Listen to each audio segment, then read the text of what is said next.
Everyone, welcome back to my next video. In today's video, we have a real treat. One of my oldest and best friends in the Nomad life is going to present today, my friend Brian. And I think you're going to really enjoy the video. Now, I know from past videos that a lot of you are out there wondering, oh, what's going on, Bob? Are you quitting? Are you sick? Are you dying? And my answer to that is no such luck on your part. I am like a toe fungus. You cannot get rid of me that easily. I am here for the long haul. Until I draw my last breath, and with a little luck, I'll have my cell phone out watching my last breath, taking a video, hoping I can finally go viral. Everyone will see Bob dying. There'll either be celebration in the streets or howling in the streets. We'll see how it turns out. At any rate, I am not going anywhere. However, I'm older, I'm tireder, not the best English, but very accurate, and I would like to do less. And so my goal is to do less and less on the channel. And so I have been thinking about how to do that for years, actually now. An exit strategy. I'll never pull out. Literally, I will never pull out. I will always be shooting videos until the day I die. Another question you're probably going to have is why Brian? Well, literally, Brian is one of my oldest and best friends in the nomadic life. I've known Brian for 11 years now. It's still early on, and I think it's going so well that in the long run, Brian will be taking over as co-partner with me in the channel, and you'll see more and more of him. Again, I'm never leaving. He's going to be a part, but I will be a part too. But I know Brian's heart, and Brian's heart is to love and care about people. That will always be the primary thrust of this channel. How can I help the nomad community? How can I help the individual who's suffering and needs hope? This channel is about offering hope. So I think the channel will change. It will be different, but its heart of caring and compassion will always be there. And let me tell you why I'm convinced that's true. When we started Homes on Wheels Alliance 3 years ago, we needed board members. So when I thought about who would be on the board of trustees, Brian was the very first person I thought of, and he is now still on the board. He is the treasurer of the board. He contributes his whole life and heart and soul to helping others through how the heart and soul of CheapRVLiving will not change. Brian's heart is to care and help people, to give hope, to give a way forward.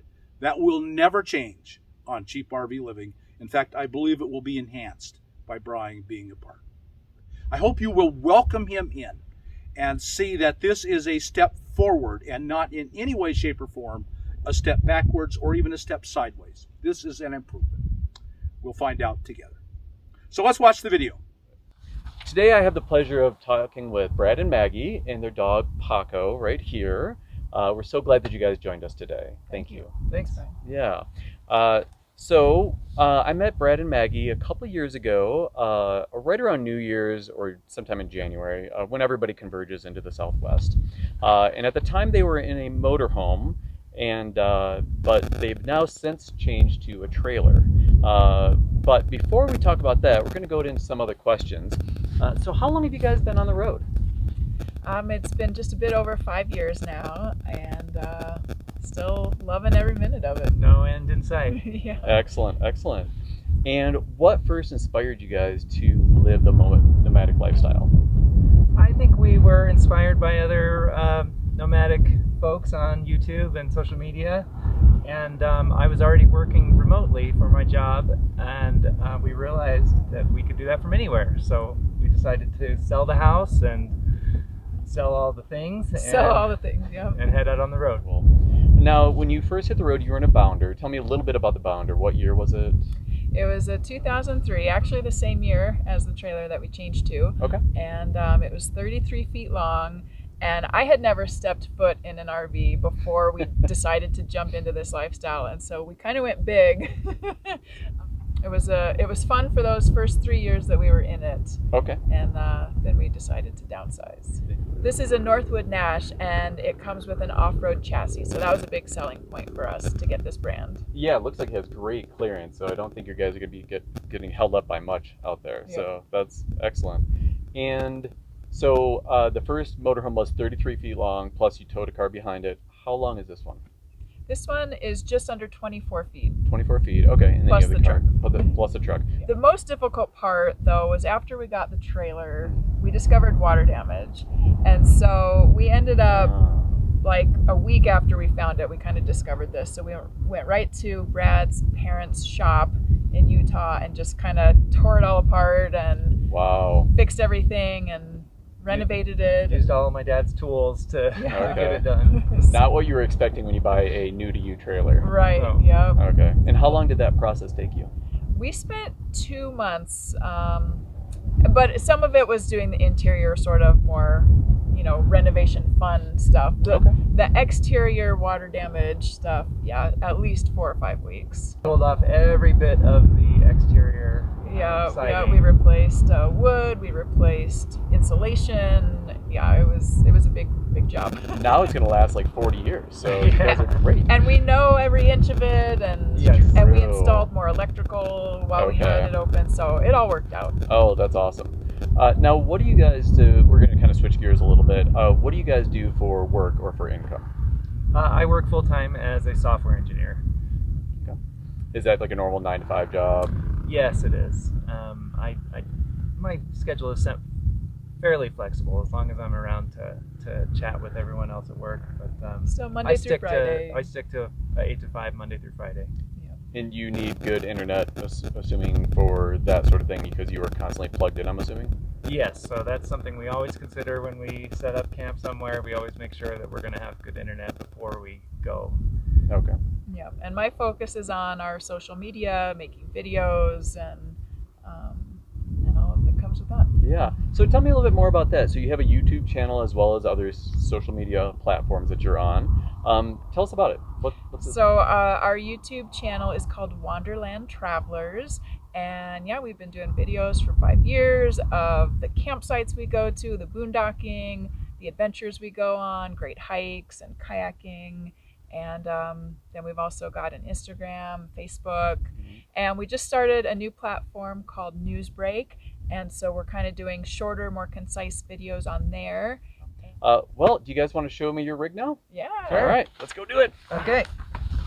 Yeah, so as part of our whole water damage situation and renovating, we obviously painted all the walls and cabinets white, and it just helps really brighten it up in here. Looks amazing. Yeah, we put new hardware on the cabinets to make that a little more modern, and we put in this kind of rotating, oscillating 12-volt TV, which when we're laying in bed or at the dinette, we can watch movies or whatever. Okay. The new countertop on. I was That's going to right. ask that about that. That is a beautiful countertop. Yes, so this is just a laminate that we laid right on top of the old counter. We used rubber cement to stick it down. We had a lot of help from Brad's dad on that project. Oh, Made wow. to look like butcher block, but doesn't require the work. that Yeah, you butcher don't have the block does. maintenance and or the weight. Or the weight. So yeah, everything that we kind of did, we're always kind of being aware of not adding to the weight. Absolutely, that makes sense. So you all have to live light when we're on the road because you can hit your capacity very quickly. Yes. Did you replace the sink as well?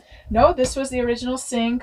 did We replace replaced the faucet. Okay. And The lights. Brad can tell you about the electrical work that he did in here. Yeah, tell us about that because Why- you had a lot of stuff. Yeah, well, while we had the siding off, it was a very convenient time for us to look at the wiring because it was all just accessible. So I was able to wire in these new lights. I put in. I'm assuming those are LED. Right? Yeah, these are LED. They don't use a whole lot of power. Mm-hmm. And a switch for those here in the kitchen. Okay. And we put in USB ports all over the place, like 5 different spots for those. Make it convenient to charge our phones at night. Okay. Nice. And the bed situation completely changed. It was a gaucho fold-out bed, and we changed it into a permanent bed, and that also meant moving the lights that are over the bed. They were back here, and we moved them over to this side. Oh, okay. So it was really easy to do that when we had the siding off, because we were just able to reroute those wires. Okay. So you have your kitchen over here. You have microwave and stove. 3-burner stove and oven. We didn't change anything there. We painted this. It came with the knife rack. That's cool. I haven't seen that before. And Brad actually printed these little pieces I don't think I can pull them out, but it just prevents the knives from hitting the wall because it was marring up the wall before. Okay. And when they're big enough, they don't do that. But for those smaller knives, he printed those. Gotcha. And then But, here is the 3D printer. Look at that on your kitchen table. By the way, I like that you guys kept your kitchen table. That's right. It works great. This is my workspace. I sit on this side of the dinette and I kind of sprawl out with my laptop and my external chargers and all the gear. Okay. And then who uses the stand-up desk here? That is my workspace. So we bought this stand-ready desk off the shelf from Amazon, made a few changes to it, but at the full height, it's just about right for me with the keyboard here, and this is mounted with Velcro, so I can just leave it when we drive. Oh, nice. I stow away the mouse down here whenever we drive, but these pads are also glued down so they don't move. This is screwed down so it doesn't move, but I do take the laptop and put it on the bed when we drive. That makes sense. And so tell us more about the 3D printer now that we see that in the view right there. It kind of pulses the energy as it keeps things warm, but as it's heating up, that's like a good 300 to 400 watts. But then it'll take a break and come back on to keep it warm. But I can run it for about 5 hours on our lithium-ion battery before we're down to 60%. Okay. Yeah, I think that's what we did the other day. Mm-hmm. Or we also have a power pack that we use and we plug into sometimes if these batteries are low. That's kind of this external battery that we can run it for a off shorter of. print. I can run it off of our 500 watt power pack, and it works great. Or if we don't want this inside taking up space, you can print outside and just be plugged in. Does it produce a lot of heat?